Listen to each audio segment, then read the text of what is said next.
Hey everybody, welcome to American Idol Unaired. I'm your host, Bennett Shear. Please welcome Adin Boyer. Hello. How are you? I'm doing well, man. How are you? I'm good. You had a pretty big day today. I just saw on Instagram, Chris Martin made a video for you. Tell me your reaction when you saw that. Well, first, I didn't believe it was him. You know how AI is nowadays. I thought it was I thought it was AI, but I just looked closely, and I couldn't believe it. Um, it took several hours to actually truly process it. I was doing work at a coffee shop like I normally do after my work days, and I just got this email and I opened it, and it was from somebody on the Coldplay staff because it was at Coldplay.com, and lo and behold, there he was, and I'm like, oh my God, is this for me? And I just watched it, and I couldn't believe it. I immediately sent it to my family. My mom tells me she just broke down crying in the grocery store. Wow. It was I can't even begin to express how much I valued that message. I I've been on a high since I received it, and especially today. I told my students about it. They were really stoked. It's I Yeah, so it's a big day. You caught me at a very good moment in my life. Well, dude, I was just telling you before this, I can't tell you how much of an honor it is just that you're talking to us today because if you watch American Idol, you know Adin is the man. You are so freaking talented. I still remember the feeling sitting in my family room watching you on TV for the first time, and the musicality, the personality, the talent, singing, piano, who you are as a human being, everything about you, I love, America fell in love with. So, I mean, first of all, how does it feel? Just, it hasn't been that long since we have all met you. So what are you feeling right now? And it's only been a few days since we saw you get eliminated. So I know there's probably been a lot to process. Yeah, it's definitely something that took a lot of getting used to, having all this, newfound genuine following. I've had practice with this, actually. I went viral on TikTok a few years ago, but I lost all my audience retention after quarantine. So, and my videos don't really get shown to a lot of people. But nowadays with American Idol, it feels like I actually have real new, uh, followers, fans, family. So I just, it took a while to get used to. After the day after my audition aired, I had to go into work, and I just really struggled teaching because I was getting stopped every 5 seconds by either a staff member or some student that wasn't even teaching, who would just be like, "Oh my God, you were incredible! You were incredible!" And it just meant the world to me. It meant everything to me. But it was just so hard to get used to at first. But I've gotten very good at it. I've gotten pretty good at posting very regularly on social media now.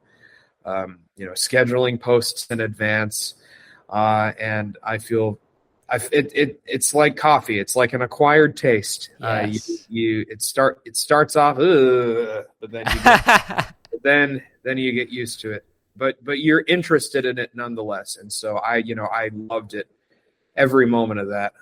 Even though it was hard at first, I just am so grateful for any ounce of appreciation. It's funny. I kind of feel like I sort of know you just from watching the lives that you do on Instagram. It's so much fun to sit there and watch you chat with Oliver and Yeah, everybody that comes on. I love that, man. That's really fun.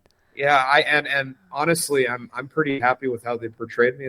I think it's pretty realistic. Not just on Instagram live streams, but of course because I run those, but on American Idol, I'm very happy. Like a lot of people, think that there are a lot of other things that happen on behind the scenes of reality shows, and yeah, obviously there are, but it was really just more of the same, if you know what I mean. Like it's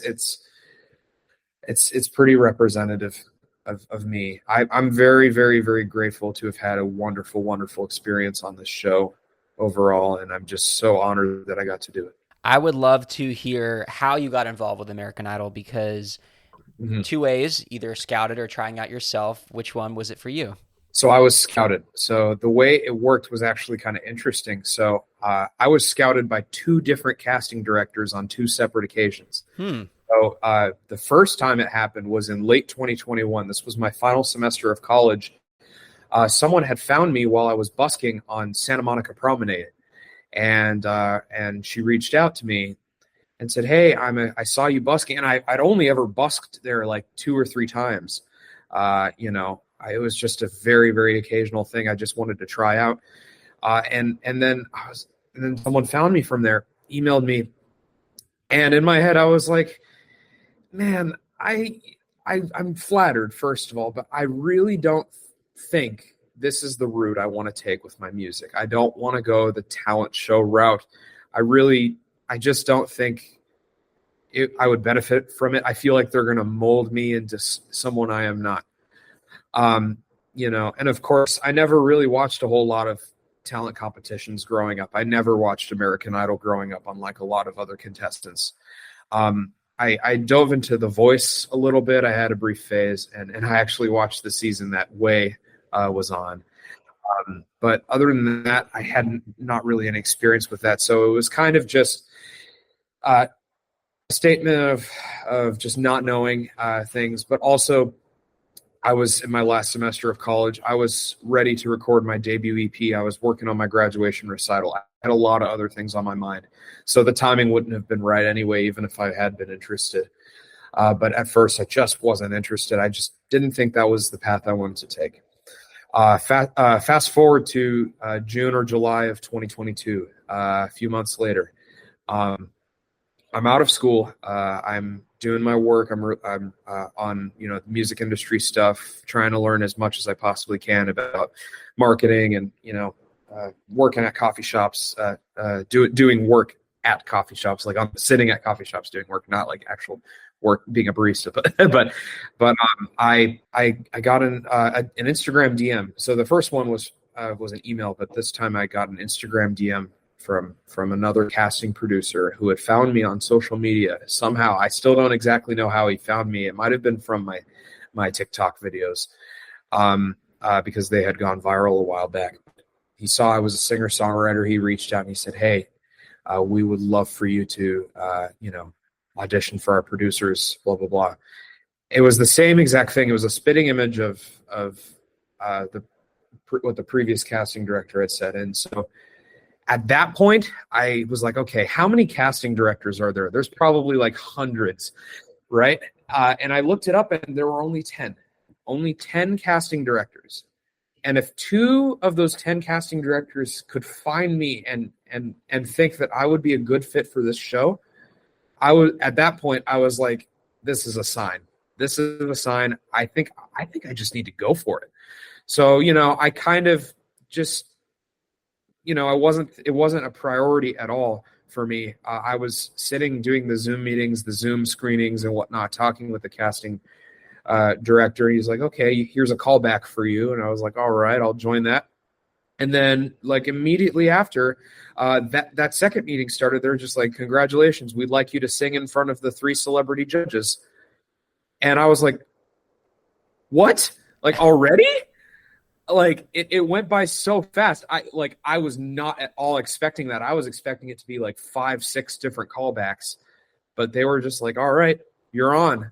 We want you to sing for our celebrity judges." And I'm like, "Oh, really? Already? Are you serious?" and then I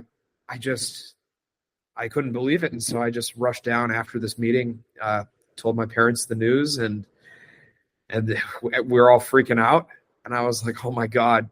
And of course I had some reservations too going into it, because it was never my dream to be the next American Idol. I hadn't really watched the show. And so I felt kind of guilty. I felt like I was taking away that space from somebody who's probably watched the show their whole life, or who's waited in line and tried out for all these opportunities 50 squadrillion times. If I can just ease my way into there and have this sort of thing just kind of happen to me, wouldn't I be taking away the spotlight from somebody who is a lot more deserving? But so I felt guilty about that. But doing it, I realized, you know what? This could really help my music career, but I could really fulfill my missions of of further advancing my music career and inspiring people with my platform, further building my platform. I could reach a lot of people. And no matter what happens, I will not let them mold me into who I am not. If it means they don't air me, then that's fine. I don't care. I'm just so lucky to have been on this season of American Idol, which it just I feel like it continues to get more and more and more inclusive every year and much more open-minded. You know, and they allowed me to be unapologetically myself. I never ever had to change myself at all on this show, this season. So, man, I'm just so grateful and so lucky with how it all turned out for me. And I'm just so glad I was able to have that impact and inspire other people to just go for it. You know, I was really, really focused on trying to advance my music career at that point, and just any opportunity at that point, you know, I became a little desperate. I was like, any opportunity I can get, I will take. And this just so happened to be the big opportunity. The timing was so right. I definitely wouldn't have done nearly as well on previous seasons. I definitely felt the most confident about my voice on around this time period, especially during Hollywood Week. Come December, I had never felt so confident in my singing voice, and I'd never felt as physically comfortable singing too. I felt very self-actualized. So the timing was just so right. Starting with your audition, because it's hard to tell nowadays. I know you hadn't watched the show, but they used to make a big deal out of which city they auditioned in. When the show would come back from a commercial break, Ryan would say, "Welcome back to Las Vegas," or "Welcome back to Chicago." Now they kind of, on TV, they mix it all together, so it's hard to tell whether they're in New Orleans or Nashville. Yeah. Or which city did you go to? Because it's kind of hard to tell with the different contestants. Yeah.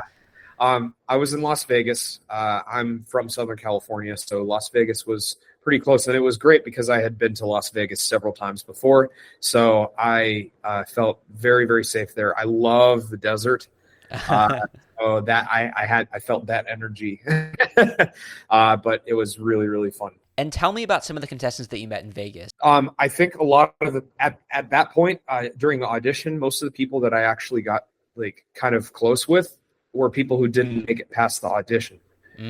So I was talking to a lot of people like Gabe Douglas, was a wonderful singer. Ellie Banky, she made it past the audition, but she chose to not continue with Hollywood Week. There was a girl named Leah. Her stage name is Leezy. Met her. She was so cool. And then the person, I think, there were two people that I really felt like I connected with a lot who have made it to the top 26. And those two people were Haven and Lucy Love.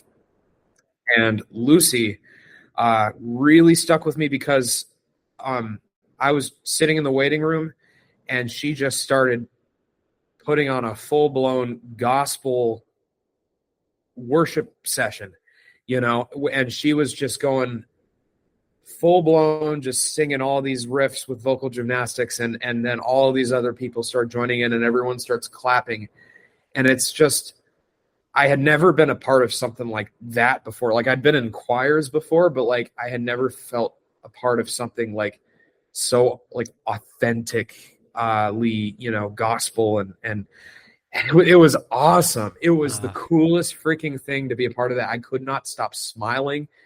We had sing-offs, and like she just was so encouraging of everybody. She just made the biggest impression on me. She went, she actually chronologically, even though they showed her audition before they aired mine, chronologically she went a few people after me in Las Vegas. And you know, of course, I had heard her voice. She was like the only voice I had heard. At that point, I was so excited to see how she did.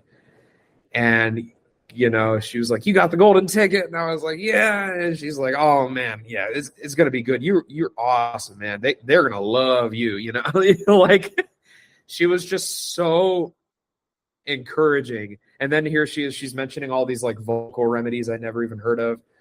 And she's like, did you have that tea, that honey thing, that like some sort of berry that I had never heard of?" You know, it was amazing. You know, it was so It was so cool. You know, the audition experience was really stressful because I was just not used to it at all. And there were so many things, you know, shifting and, you know, it was very, you know, things getting sprung onto us at the last minute, but it was just great with these people. And then I got to Hollywood Week. I didn't really talk to hardly anybody because people had kind of found their people at that point.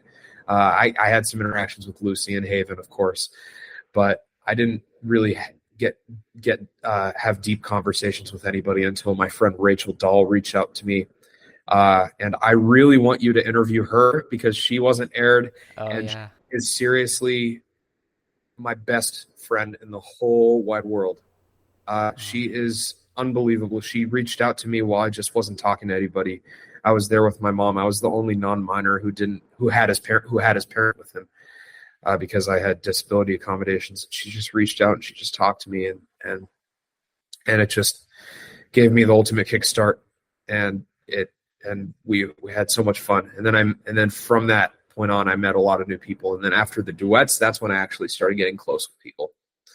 So yeah, that's a little bit of the trajectory of the friendships and the connections that I've made at Idol. But I do still keep in touch with a lot of the people from Las Vegas who didn't make it past the audition too. Wow. Yeah. And, you know, as you mentioned, we usually interview contestants that were not seen on American Idol, and so many. I discovered some new names just from you mentioning the people in the audition cities because so many people try out. Isn't it insane to think about how many we do get to see versus don't get to see? Yeah, you know, and it's a bummer because when you get to know these people, you really want to see them get aired, and so when they don't get aired, it's hard. Or when they do get aired, but it's like only like the slightest little interview, and it's not even any of their performance. Rachel got eliminated after the first round of Hollywood Week, but I have to say that one day where I got to talk to her changed my life. I actually started crying not long after I talked to her because I just could not believe how kind she was. So, you know, I talk to her every single day, even though she lives in Michigan and I live in California. I my best friend. Oh, well, hopefully you guys will get a chance to reunite. I know a lot of contestants have been trying to figure it out. You know, I know it's been a while, but I can't wait. I know uh, Jana's up in LA, and that's not too far from me. I really want to reunite with her. I should be headed to Nashville this summer, so I'd love to meet up with Oliver and so many of these other people and Haven and man, I can't wait. Well, I'm gonna go out of order just a little bit because I want to ask you some questions about the audition. But since we're talking about the unaired kind of experience, we didn't get to see your genre challenge performance, so that kind of ties in a little bit to the show that we're doing here. Do you want to talk about what we didn't see from you? Yeah. So, yeah, they did not show the performance challenge. I chose the songwriting category as opposed to stage presence and confidence. You know, of course, I could have worked on all three of those things, but songwriting is the one that really stuck out to me, and that's the one I wanted to hone in on the most because that's the biggest aspect of my identity in music is songwriting. I feel like I can be fully myself with it, so I really wanted to hone in on that. Had a great chat with my mentor, Phillips. It was great, and then Why we didn't get to see that? Oh my goodness! I know it was great. He really put me at ease. Like he said a lot of things that just really allowed me to just kind of take a deep breath. He's a really chill dude. I really appreciated the conversation with him, and then going out there and then realizing Katie Turner was there with him, that was really cool because I think she's like my my quirky compadre, you know. and you know, it was really cool to barely, even though I barely got to interact with her, it was cool to see her too. I was especially bummed that they didn't air my performance challenge because I personally think that was my best performance throughout this entire process. I thought it was better than the duet, better than the showstoppers, and definitely better than my audition. It was a big step up, and the song I did for that is my new song, Tranquilize. And I wrote that song in between the audition and Hollywood Week. And I just was very proud of it, and I had to make that the one that I shared. And everyone gave a standing ovation. All the contestants, all three judges. I just couldn't believe it. I finally felt so self-actualized. And of course, then my soul got crushed a couple hours later with the duet thing. And, you know, so it was a high and then it was a massive low. So but I'm so glad I got to do that. I'm super pumped because we're actually going to play Tranquilize at the end, and I'm even going to talk a little bit more with you about that later on. But you said that you wrote that in between auditions in Hollywood Week, so I'm guessing that maybe did part of the Idol experience inspire the lyrics, or did you have other stuff going on outside of the show? Yeah, that song was definitely inspired by the audition process at American Idol, um, especially before Hollywood Week when I was debating to have my mom with me because Mm, this was a disability accommodation for me. All minors were able to have their parents with them throughout Hollywood Week. In fact, they were legally obligated to, but with us, we were not allowed to. But the thing is, I had to really fight for an accommodation. Talk to the American Idol psychologist. And, of course, I had my reservations about that too, because, I had part of my internalized ableism was like, oh man, look at me. I have to prove myself fully independent, but man, I struggled at that audition and I would not have been able to get through that audition process without her. That was the most stressful, nerve-wracking thing was the process, being around for everything, processing everything, all the directions, all the information. So, and I was afraid of having her at Hollywood because I was afraid of what people might think. Oh man, he's not a minor. He has his mom with him. How come I don't get to, how come, or like, man, are you a minor? You have your mom with me. Oh, why not? Why do you have your mom with you? And I was afraid everyone was going to ask me that, but I was very pleasantly surprised with how few people asked me that. So it really wasn't a bother. It turned out to be great. But to answer your question about what the song's about, it's basically about that. It's basically about feeling like I rely on my mom so much, not just for independence related things, but on perceiving the world. mm. With my autism, I have to force myself to believe things that society believes things, and I have to force myself to perceive things a certain way every single day. But sometimes I just want to react how I want to react or how I need to react, and also just I just want to be able to be fully myself. The problem is that would cost relationships. It was a lot of it was just trying to cope with dealing with my perceptions being so different from everybody and not understanding things and having to ask my mom, hey, how should I be reacting right now? How should I perceive this right now? Is this a big deal or is this not a big deal? Because I just have so much trouble perceiving significance of events. So it's just a lot of frustration with that in this song. I think it's so inspiring just to hear every artist talk about what goes into these vulnerable pieces of art because these feelings are normally not what you would share with others. I mean, as you describe what this song is about, its very essence is something that maybe you don't want people to know. Like, you don't Yeah. want people to know that you struggle to perceive things. You don't want people to know that maybe you think that you rely too much on someone or that you don't see the world as somebody else does. And yet you're choosing to let people in, maybe because you feel obligated as an artist, or I don't know, what drives you as a musician to let people feel what you're feeling? I think it's somewhere between a mix of not really caring or not really having a filter. Uh, but it's that combined with just feeling morally obligated Mm, to touch on subjects that are not often talked about and to be able to reach people who might not have otherwise felt represented. I was like, I just did not care when they were showing me having that meltdown. I wanted them to show that. I just wanted them to just tear at my insides if they had to. I wanted, because it's just not talked about, and because it's not talked about, people suffer and people don't get it, don't even have any resources to even try to understand these sorts of unique troubles that happen with people on the spectrum. So it was, I felt morally obligated to share these sort of things. And ultimately, almost every song I write is just to cope with my environment. So it was just really important to me that I was able to reach other people and feel that connection. and to be able to connect with other people who might otherwise struggle to find that connection. Mm. That decision that you made to say, I want this to be seen, that breakdown that you had, and even the storytelling that started with your audition and continued throughout your journey on American Idol, looking back as it was airing, of course, months after you actually filmed it, there's a lot of retrospect. It's like, okay, I was there doing it a couple months ago. Now I get to reflect, and I've already been through the process of the competition.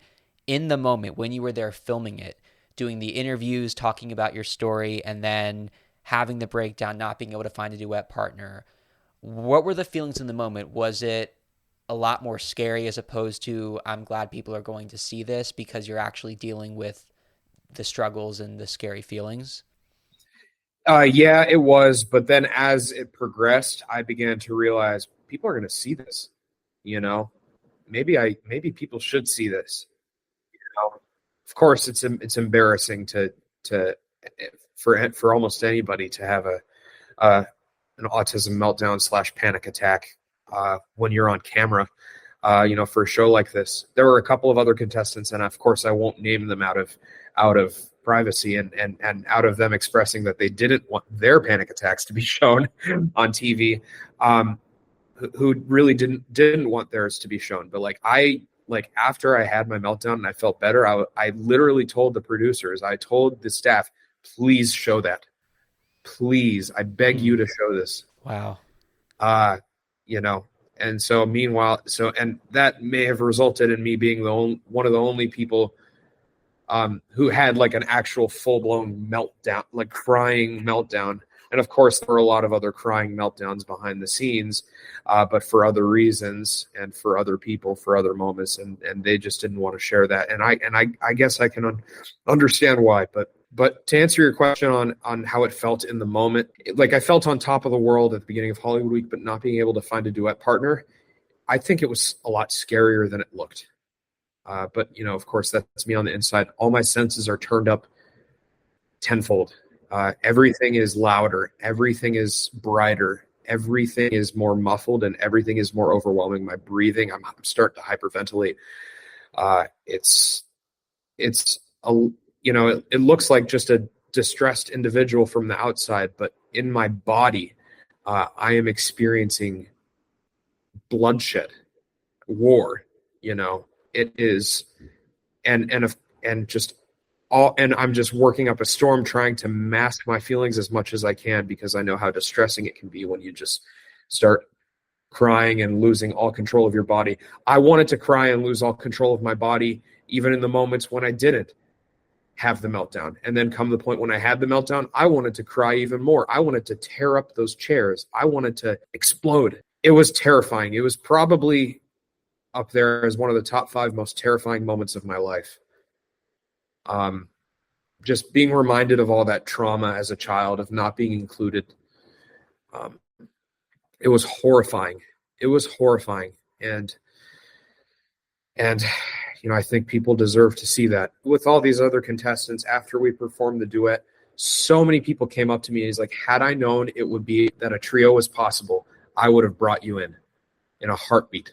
Had I known where you were, I would have brought you in a heartbeat.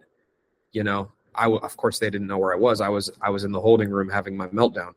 And then even Haven, because they air the part where I muster up all of the courage that I possibly have dealing with all the social anxiety to talk to Haven, because I actually knew her like a decent amount, like more than anybody else. And so at that point I reached out to her and I was like, hey, I don't know how this works, but would you perhaps, and she said she found a partner. And I just remember hearing that, man, after she found out a trio was possible, she was so mad at her. She felt so guilty for not including me. She felt really, really, really bad. And so I had to make that clear, because because I realized that there would have been a possibility that someone would be like, man, Haven's a jerk because she didn't include Adin, blah, blah, blah. And so I had to make that absolutely clear when she commented on my post of the trio, that I was like, hey, I know you really wanted, I know you didn't know a trio was possible. Thank you so much for being so kind, blah, blah, blah. I wanted to protect her as well. And just, and honestly, looking back at this and seeing it on Hulu, everything was such a blur, but now that I can watch it with a clearer state of mind and actually look at all these people's facial expressions, of the concern on everybody's face because I'm the only one left without a partner, it makes me feel better. I feel like the world is against me when I'm doing that, but then I look at it with a clear frame of mind and I see that these people are actively demonstrating this sympathy, and I think Jaina and Summer just so happened to be the first people to say, we'll take him. I think a lot of other people wanted to include me in their group as well. And, I was desperate for anything at that point. I had barely spoken to Jaina at that point. I did not know Summer at all. So, of course, then after that, I go and have another meltdown. And I go and do that even more. But they've already picked the song. And of course, then I go and I don't know the song, but I just feel safe at that point. And it's go time. It's work time. It's crunch time at 2 a.m. Adrenaline. Here we go. And it was brilliant. It truly was. I mean, Adin, it was one of the most unique, beautiful arrangements for so last minute, but also the fact that you guys did something different with that song, and took 3 incredible standalone voices and 3 incredible artists came together for something that I feel like was meant to happen, regardless of the emotional situation. It's almost like everything led up to that point so that we could all experience such an awesome performance. I'm serious. It was the absolute best possible case scenario. Yeah. I swear, I just can't believe how lucky I am. I cannot believe that it wasn't just 2 people who came to the rescue, but 2 people that I have never worked so well with in a group setting where we're all leading it equally. Like, for example, I have my band, but I'm the leader of that. I'm the sole director of that whole thing. But being in an environment where I am collaboratively working with people equally and we're all the leaders, I have struggled with so much throughout my life. That was the best moment of that I have ever experienced in my life. Tossed all of my trauma from the school setting out the window, and I'm endlessly grateful. I could not be more grateful for what Jaina and Summer did. And then to go and see Jaina go and stick up for fire. Oh my gosh, I was just thinking that 2 times in a row in the same round. Like she's true superhero status, and I'm so glad that they showed that too, because, man, people need to know that sort of thing deserves to be recognized.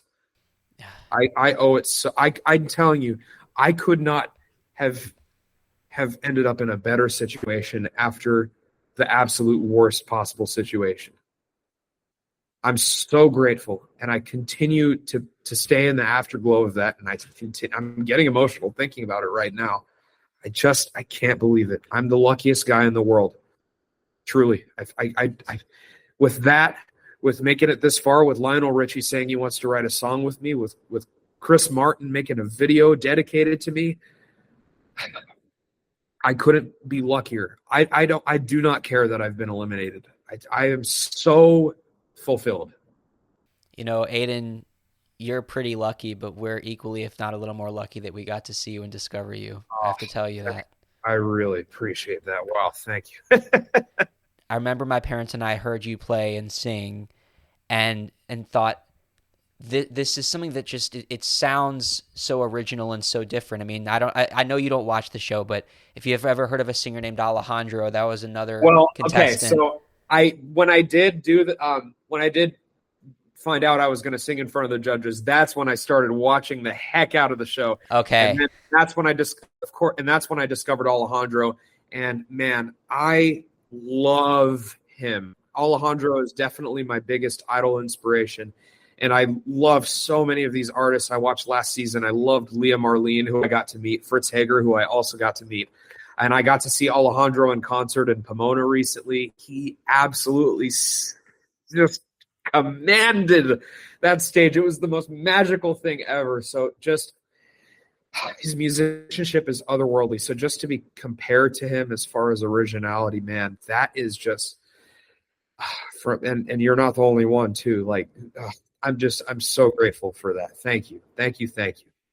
You're, dude. I told you it's an honor just to get to talk to you. But when I say that we're lucky, we heard you play and we got to hear the story and we got to see the meltdown. It felt so terrifying, but you got to that mountaintop, right? Yep. I swear, I'm telling you, man, and for all the other viewers watching who struggle with that sort of thing, it gets better. It really does. It really does get better. You will find your people as you learn every day. You learn more and more things about yourself, about other people, and about the true kindness that people have to offer in this world. So it gets better. And I see those comments when I'm watching you on live and with your friends, and I see the people that say that you represent them, that feel seen, they feel heard. They're Yeah. not alone because of you. Yeah, man, that's my mission, man. It's what it's all about. It's what it's all about. It's all about uh, trying to, be that person that I never got to have growing up, and yet here I am, still being one of the luckiest people ever. you know. Lionel Richie, I mean, what was your reaction when he said he was kind of subtle about it, and they showed it in the when you watched it on TV, you got to see he's up in that box, and I'm guessing you didn't get to actually see the footage of the performance until you watched it on TV. But I remember he's up in that box, he's watching, talking to Katie and Luke. He's like, yeah, I would just love to see the way his brain works, and you're probably thinking like you're just probably losing your mind at that point. I mean, you already filmed the final judgment, but to get to hear him react to you like that. Oh man, and there were a lot of things that they didn't air of the dialogue before the trio, and of course, and during the first round, where it was just so much praise from Lionel, like that, and it was so affirming. I could not believe how nice he was. How nice he is. Oh my God, this man is who I aspire to be like. As far as my personality, he is an uplifter. He knows how to uplift people, and he sees all that gold in everybody, and he cares so deeply about everybody, and he really wants to help you. Man, another thing is at the audition, they didn't air this, but he said, "I have a friend I want you to work with, and his name is Elton John." I got Yeah, chills, bro. I know. What? Said that at my audition. They didn't air that, but he said that to me at my audition. I was absolutely flabbergasted. Man, that kept me going, and that motivated me the most to really step up my game after Luke and Katie were a little bit more on the fence about me. And I'm so glad that the two of them came around later on, I love how appreciative the two of them were too. I really love both of them. Just these judges are incredible, and just Lionel's words really resonated with me. Him saying he wanted to write a song with me. Look out for that call. Oh, I can't wait. And everyone's asking, like, Adin, when's it going to happen? Is it happening right now as we speak? And I'm like, not yet. But I also make it clear to them, like, even if he doesn't follow through, I don't care, man. I'm so fulfilled already. Just to even have those words from Lionel means the world. Of course, I would still absolutely love to write a song with Lionel Richie, but if he doesn't, I wouldn't mind. Wow. Any other comments from the judges or Phillips, anybody that we didn't get to see, or even that we got to see but that just stuck out to you throughout your time on the show? I really liked when Phillips told me, don't feel obligated to be extroverted. Like don't feel like you have to talk to all these people right off the bat. It's okay to keep to yourself. And he's someone who knew I'm a bit more introverted. I especially at first in Hollywood Week, I was really keeping to myself. I was barely speaking to anybody except my mom, just not talking. On the bus to and from the theater, from the hotel. It's loud as heck. Everyone's like talking all sorts of things, and fun, casual conversations, and and people are singing and doing all these riff offs and, stuff like that. And I'm just keeping to myself, just not saying a single word. And he just went and he told me, hey man, that's okay. That's okay. You don't have to do that. You don't have to be super social or outgoing, and you can keep to yourself and just take moments to practice. That's what helped me, So I really valued that. That's specifically what he said that really put me at ease. And I really appreciated that. And and just all the conversations I had with Rachel, just all how affirming she was right off the bat. The thing that ultimately made me cry when I talked to her was she said, I know it's very loud in here. If you'd like, we can go downstairs. There's a quiet place. And that's what made me start crying, because it's like she knew I was struggling to filter out all the noises. And she knew from a mile away that I was neurodivergent, that I have sensory issues, that I'm feeling extremely socially anxious and very insecure about my social skills. She didn't care. She just went up to me. She just wanted to talk to me and be my friend. And that is probably my biggest highlight of this whole entire thing, was that and just performing and just all the moments I had, especially later on when I actually got close with people. Man, I love my friends, man. Just these people are so many of these people are so sweet. Rebecca, who I really hope you interview, Rebecca Brunner, Braden King, another absolutely wonderful guy. He's got such a unique voice too, man.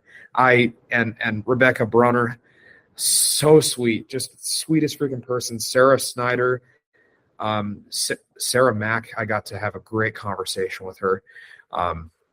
Just wonderful people. So proud I got to know these people, and I felt included as a group. Like, I'm so used to just talking to people one at a time, and that's the best way I felt included. I was in groups with more than 5 people at a time, and I felt equally included. I did not feel like a fifth wheel whatsoever. That is so rare in my life.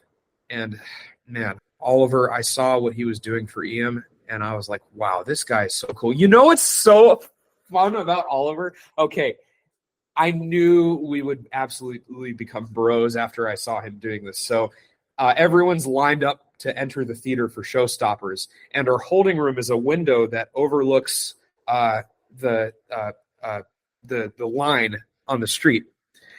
And of course, all these people are waving up to the windows, because, oh my God, it's all the American Idols. And Oliver is there, and he looks at someone and he goes, like, hey, want to play rock, paper, scissors? So this freaking guy literally starts playing rock, paper, scissors with random people waiting in line from amazing. This window. And that's I'm iconic. Just like, who are you, man? Why are you so cool? And then at that point, I talked to him, and of course, he just goes and is the most encouraging freaking guy on the absolute planet. I had already seen just the how much he had just encouraged and uplifted EM in that duet. Then he went and did that for me, and he just continued to do that for everybody. Man, he's such a bro. Seriously, one of my new best friends. So that was a core memory. And then just the Showstopper, that audience, man. They did air this where I talk about how amazing the audience is, and I started crying, and that was all real. That was genuine tears. I could not believe that audience. I had never been around such a supportive audience. I swear that crowd was so loud and was applauding forever. And of course they have to cut it down for time, but they were up and standing and clapping for 30 solid seconds. I was just standing there just like, my gosh, it was surreal. I'd been in a lot of settings where I've been on stages like that, but like as a choir or in a classical ensemble, but never had I felt closer to my dream or felt closer to being myself than in that moment. there are these 5 girls sitting in the front row. They're all standing up and they're all like going absolutely ham. And they pan to these girls. And man, if for those girls who, if you are watching this video, please reach out to me because you are swag and you kept me going. This audience was incredible. What a way to go out from a performance standpoint, because I know you still had to film the results and you weren't quite done filming the show, but just from a performance standpoint, that venue with those contestants, with that kind of audience, you must have been on a high just for your last performance. It was a core memory up there, probably top 3 best moments of my life. I felt so fulfilled. And obviously I'm pitchy, we got hardly any rehearsals with these bands, levels are fine. I can hear myself, but there's still all these feelings happening. And I know my showstopper performance isn't the best, but just how I felt and how I was able to portray it was everything. That meant the world. So I was on a massive, massive high. I was on cloud 99, It was wild. It was amazing. Wow. Well, I got to imagine, even hearing that it was the end of the road, there were still so many good memories in your system, and you were with these people that you love, and hearing that news was just like, okay, we had a good ride, right? Yeah. I had totally felt comfortable and mentally prepared for the fact that they might cut me. I was feeling a bit more optimistic. I hoped they would let me on because of how I felt after that performance. And so, of course, I was definitely bummed, but I had mentally prepared for it, and I was totally fine with it. It was easy. It was a lot easier for me to cope with than my mom. I had a great conversation with Nutsa. I hadn't really spoken to her a whole lot, but she went just before. She was like one of the first people to find her results. And so we're at the van, not long after we hear our results, and, she made it, but I didn't. And she's like, how did you do? And I was like, I got eliminated. She's like, no, you didn't. You're messing with me. And I'm like, no, I did. She's like, no, I don't believe you. I don't believe you. She refused to believe that I got eliminated. She just was like, what? She was in so much shock. She could not believe that I got eliminated. She was like, I just love talent. And I'm just like, oh my God. And my mom's there for that whole thing. It was definitely harder for, I think, a lot of other people to hear that I got eliminated than it was for me. But I just felt very proud at that point of just the impact that I was able to make. And I'm so excited to cheer on my friends this weekend in Hawaii. I'm so excited. Core memories all around, man. And I could go on and on and on. I have a freaking encyclopedia. And the cool thing about Rachel is that she does scrapbooking. So man, if she was around just long enough, man, I would have died to see her scrapbook, man. It was so many amazing memories that I will cherish for the rest of my life. If I could just get a little bit more of that little unaired scoop to kind of close out with sort of the memories of other contestants. Watching the performance challenge from the audience or the duets, were there any that stood out to you as a contestant sitting in the theater? Oh yeah, plenty. There's this kid named Dylan Zangwill. They didn't air him at all, but he's 15, and this guy is so freaking talented. All of us were just like, oh my God. Like, I'm so bummed he didn't get any airtime, man. He's incredible. And he was on America's Got Talent too. Oh, he was? Oh, yeah. I didn't know that. And he made it pretty far. Oh my God. Wow. Oh man. Well, I'm bummed they didn't show him. He's incredible. Zachariah was actually the very first person to perform at Hollywood Week entirely. And, of course, it's like 8:30 in the morning when it's actually like 9 a.m. when things start. And he goes, you're as cold as ice. He goes absolutely. And he goes and everyone is like, oh my God. And, he was pretty, chill and unassuming guy. And yet he goes and he's just this showman up there. Oh man, that blew me away. Another performance challenge that blew me away was Warren. They only aired his performance challenge at the showstopper round, ironically. And I think a lot of that is because it's that song that every country guy always does at American Idol, "Stoned" by Whiskey Myers. Oh yeah. but he just, he's got an instrument, man. Warren, I'm so yeah. Warren, Dylan Zangwill, and Zachariah really stood. Oh, I remember freaking out over Matt. Like this, I mean, he's such a great guy, so chill. Matt Wilson. God, he just did this one riff that just, oh my God, all of us were like, oh my God, it was unreal, man. And it was such a bummer. I missed so many performance challenges because they were filming a lot of B-roll up in the holding room, and Noah Thompson came and surprised us, and Noah's awesome too. But it was such a bummer. Like I wish I got to see so many other people. I did get to see Rachel. I didn't get to see a lot of people, but of those people that I did see, oh my God, it was so fun. It was so fun. I wasn't even the slightest bit tired, even though I had no sleep, because everyone was just electrifying. It was amazing, absolutely amazing. And it was cool to look up from above me and see Tyson, Kalen, and Cam, and eventually Elijah up there being platinum tickets. That was really fun, and I was really excited. It was great. It was so fun watching that. It was so fun. So fun. You meet Noah Thompson on top of everything else, the winner of last season. Any wise words from him? Did he give you guys any advice? Oh man, he was just like Lionel Richie, man, in terms of him being so uplifting for everybody, and that was so cool to see, because that was a big 180 from how he was on starting out last season, really struggling with confidence. But man, he came in there so confidently, and he just wanted to help us. And he's like, man, it gets better. I think that's probably one of the things he says. It gets better. Just be yourself. Have fun. Don't stress out about it too much. Don't take yourself too seriously. And when you're able to do that, you're able to relax. And probably so many other things that he said, but I was too starstruck to process.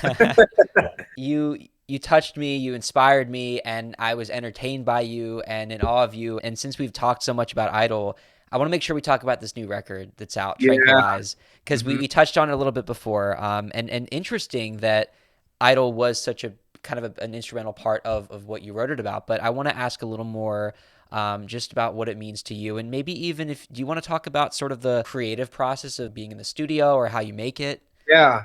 So I have an EP out before this called Caseload, and that was really fun. We did that a year ago in March of 2022, and I got to work with the frontman of one of my all-time favorite bands, Robert Adam Stevenson. Such a great guy, such an incredibly nice guy. I was starstruck when I met him too, even though his band was not super duper well known. And this time I just wanted to shake it up a little bit. I wanted to, of course, I also wanted to save money. So I decided I wanted to track remotely. I got a different person on guitar, and I found a bassist from who was a classmate of mine at Cal Arts, but I didn't really know him until I went to go see a friend's graduation recital one weekend back in February. And I had him track some bass for me, and he absolutely killed it. My drummer, who's been the drummer for my Caseload EP and for Tranquilize, is also on the autism spectrum. I met him when performing a benefit concert called Autism Rocks, which is a great group, has given a lot of platforms and for autistic artists to perform on Universal City Walk main stage in LA, along with their neurotypical counterparts. So that was really cool. I got to meet a lot of great people, and he was one of them through that. But he's a killing drummer. They all tracked remotely, and I produce everything and arrange everything all on my own. So I have MIDI files for everything. I have an exact vision. I arrange it fully for my band. So, I don't even have a lead sheet, like just a lead sheet. I have all the notes written out, and I have all of the MIDI files for each track written out. All the guitar effects, I had installed a Line 6 Helix Native because I had all these specific guitar effects in mind that I wanted to use. So I just had my guitarist send me dry signals, and then from that I was able to manipulate that to make it just the most ideal sound for me. And so it was great. It was really cool. These people were so timely. Like I've had musicians that I started working with like before Caseload that were not very consistent and just weren't what I was looking for. But nowadays I just feel so much more self-actualized in leading this team, and I'm just so honored to work with such incredible musicians who I know from my amazing college and beyond. So that was the process. We all tracked it remotely. I actually know a guy named Garth who is the founder of this organization called Spectrum Laboratory, which helps developing artists of multiple mediums on the autism spectrum make music videos and perform in bands and do fun artsy projects. But he is able to reserve a space at Fever Recording Studios at North Hollywood. So I just, I was like, man, I'd love to track some vocals over there. And so I tracked some vocals over there separately. Felt way better about my vocals this time around than I did at the Caseload EP because my voice has just improved so much since Idle. I feel like, it was, and we all just kind of layered it on top of each other, and it's just dirt tight. It sounds fantastic. Wanted to get a different kind of mix out there, so I worked with a guy I found on soundbetter.com for the mixing and mastering. He absolutely killed it. And man, I can't wait. I would love to be able to release a new record where I can have both that guy and Robert from that other band on board to really work in tandem. That would be so cool. It's just hard because I don't have a lot of money. I mean, I have a job, but I spent all my money back in August on the EP release show and for paying my bandmates. So money is still a bit hard, but we were able to make a killing record, even tracking remotely. And so Tranquilize is going to be part of a new EP, which is actually, the rest of that is still under construction, which should be out within the next few months. I'm hoping to really get as much out as I can with the full band so I can start performing with the full band arrangement. So that's the story about how this came to life. Oh, and a photo shoot. So as you can see on the cover, there is a girl on the front with her hands like this. Her name is Clara. And she is a fellow disabled artist. She is a prenatal stroke survivor and is non-speaking, but she can comprehend everything in 3 different languages. And yeah, she's extraordinary. She's got quite a big following for her awesome art, and her brother in the background. And I have that to kind of just model, me as Clara, as Davi, her brother, as to my mom, just someone in my family that like I feel like I have to rely on to like perceive things, So this album, this EP is going to feature not just Clara and her artwork, but a bunch of other disabled artist colleagues of mine of different mediums and of different disabilities. So it's very, very important that I shine a light on that sort of thing. And this was the second biggest DIY project I had ever done. But man, it came together so nicely. So happy with how it turned out. You're not ready for this full-blown EP cover, man. It's so exciting. I bought some cool lamps, some cool lights, red lights, and I got a nice little red and gold and brown theme. And it's so exciting. I'm so excited for this record. I'm so happy with the songs on there. And I've already started producing a bunch of it, got some great synthesizers in there, doubling up some things, some techniques I've learned from recording my last EP from Robert. It's so exciting. I'm so excited to release this and to continue this and hopefully bring it up to the stage where I can tour the world, play these big festivals. It's so exciting, and I'm so deeply passionate about putting together these projects and reaching all these people, and I cannot wait to perform at these shows and perform more, and also bring my voice up to the same level as the rest of my musicianship. So very, very excited for this whole thing. Adin, I can't tell you just how thrilling it was to hear you explain your process and to talk about what's on the horizon. It reminds me of the reactions that I had watching you perform on the show and talking about your performances. And I think Hannah Nicolaisen said it best in one of your lives when she said, "You just look like you're having so much fun up there because you are truly just enjoying the ride, like so much, you know?" I love Hannah. She is seriously one of the sweetest freaking people I've met on American Idol, and yeah, she's right. I am having the time of my life. I'm having the time of my life when I'm performing. Uh, there's one thing I said earlier. Music has always been easy for me. It's the other things in life that aren't easy. Uh, what I really mean, what I think a better way to say that would have probably been, music comes more naturally to me than anything else. So being up on that stage and performing, I feel like how I want to be, and I don't feel stressed. You know, it's it's because it's just natural. Lionel's like, I don't even think you were thinking about hitting the notes at my elimination, but I was, because I didn't have a lot of time to practice, and of course, I don't want to admit that in front of the judges because they're going to eliminate me for that. No, I'm just kidding. But you know, I feel so free up there, and that's what it's all about. It's that making a difference. I have never felt more called to do something in my life. Music is everything to me. It's my special interest, if you will. And it's my life has revolved around music my whole life. And I know a lot of people like Hannah find music a bit later in their life. People like Alejandra find music a bit later in their life. But for me, I'm just someone who has just always been a musician my whole entire life. And so it's my experience in my life really just leads to me feeling so comfortable on that stage, just not caring what people think of me. Um, you know, just so excited to do what I love so much and express myself. I know you mentioned being in choir and you've done music before Idol. You had a TikTok blow up. Are there any other things that you want to share about kind of how you fell into it before the show? Because I know that people probably wonder what came before.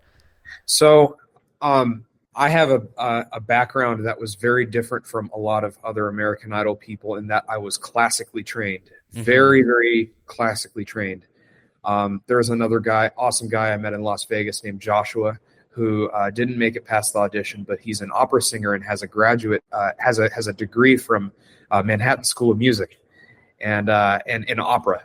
Is that And Joshua Ross by any chance? yes, it is. It Okay, I is. just talked to him yesterday. You did? Yeah. And he's a real estate agent in Virginia Beach. Yeah. Really great guy. I met him in Las Vegas.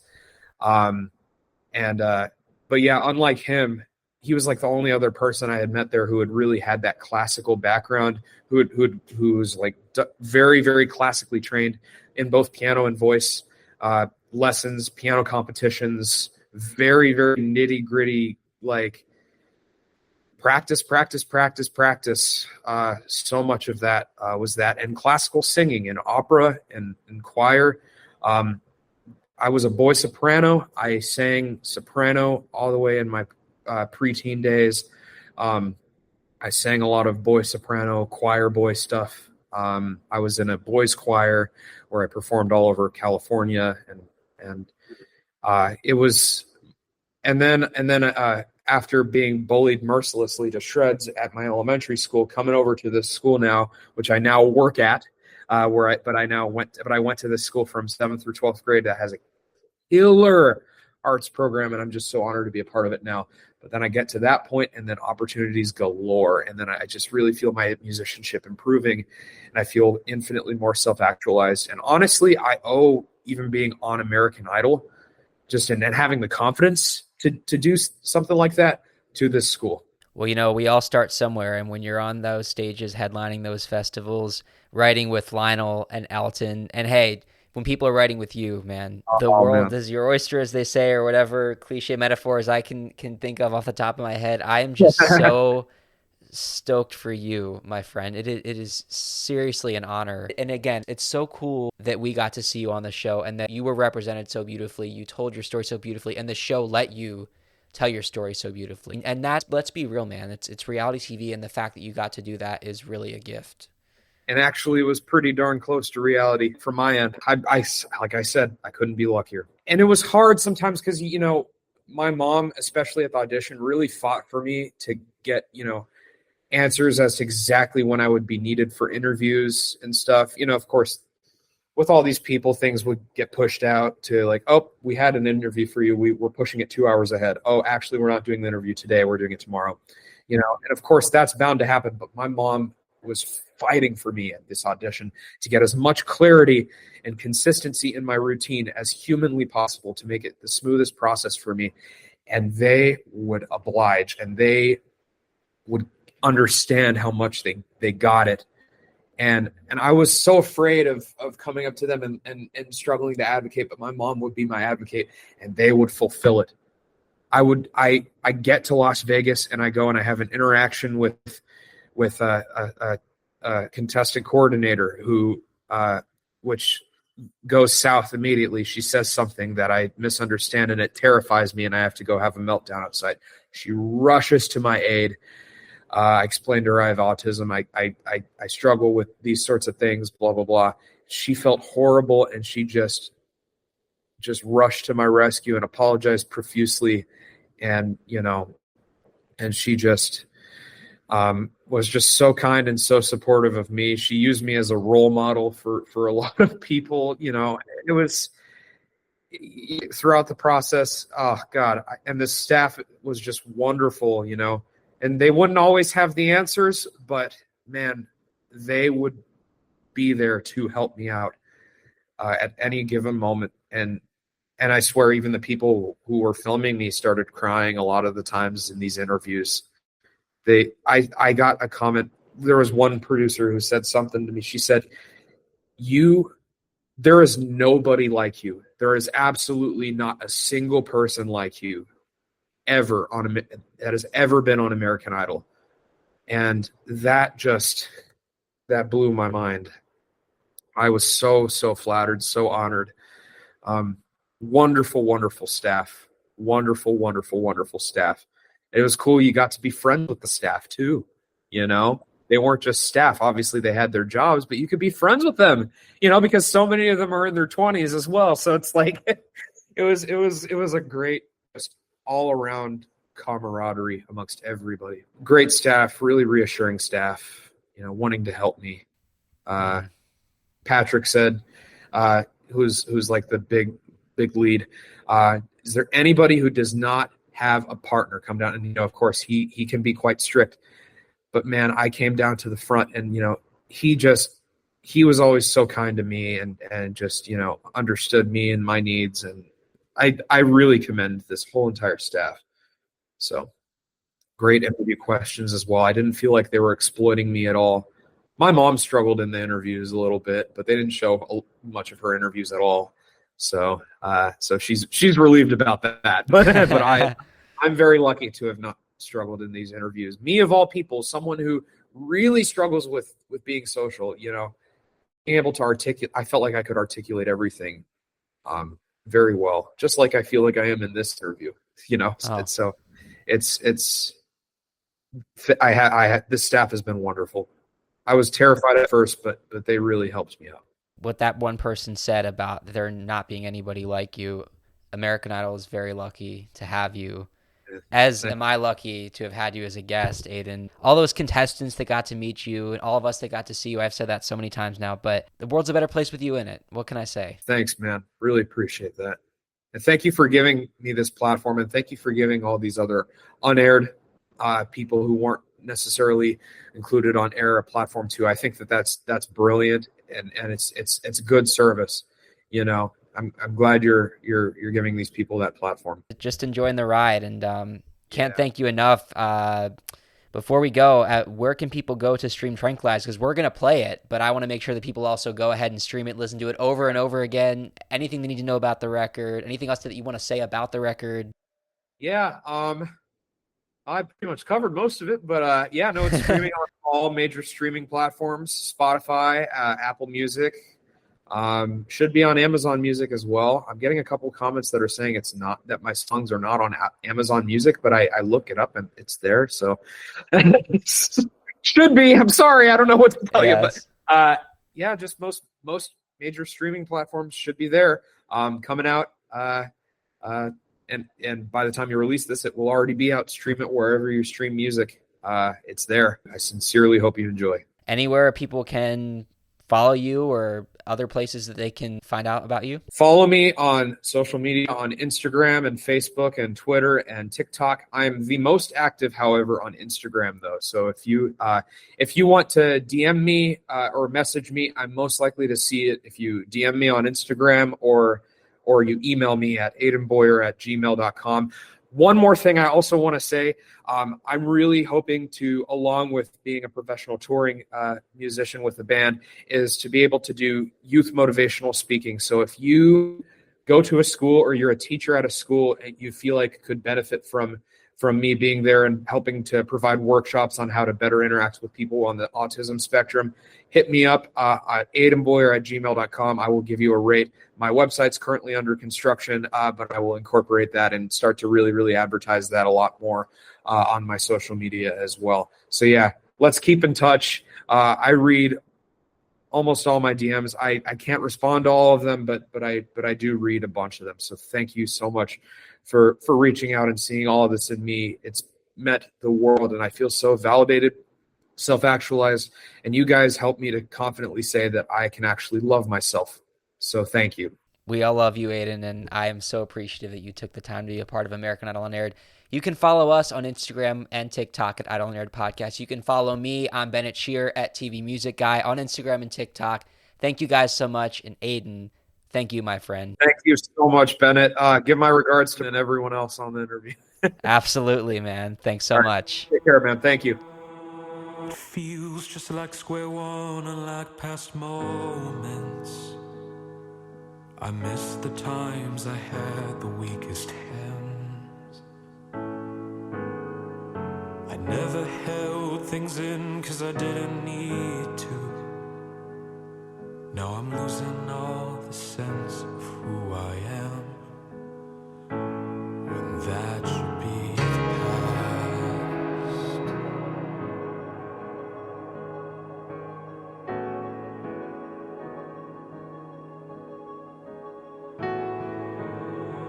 It feels just like square one, unlike past moments. I miss the wild white eyes that I once had.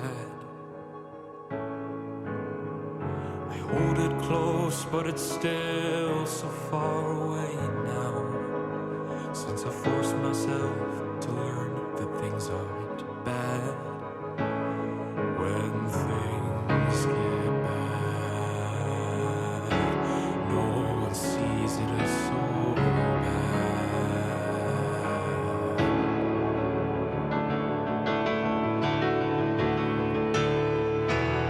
Oh, you can't have more to not rely on you,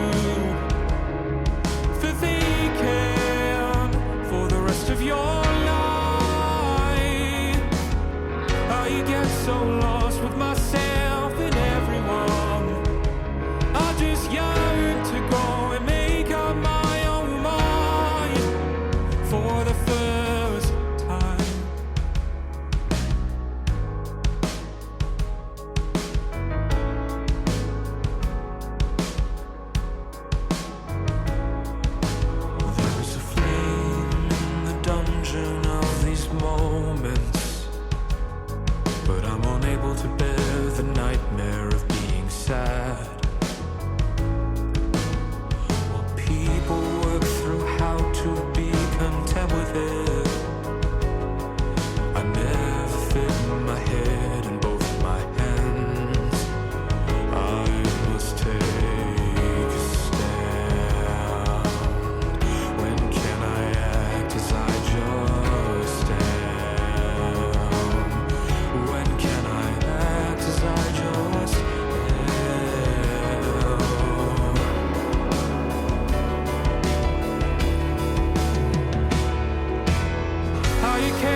just a train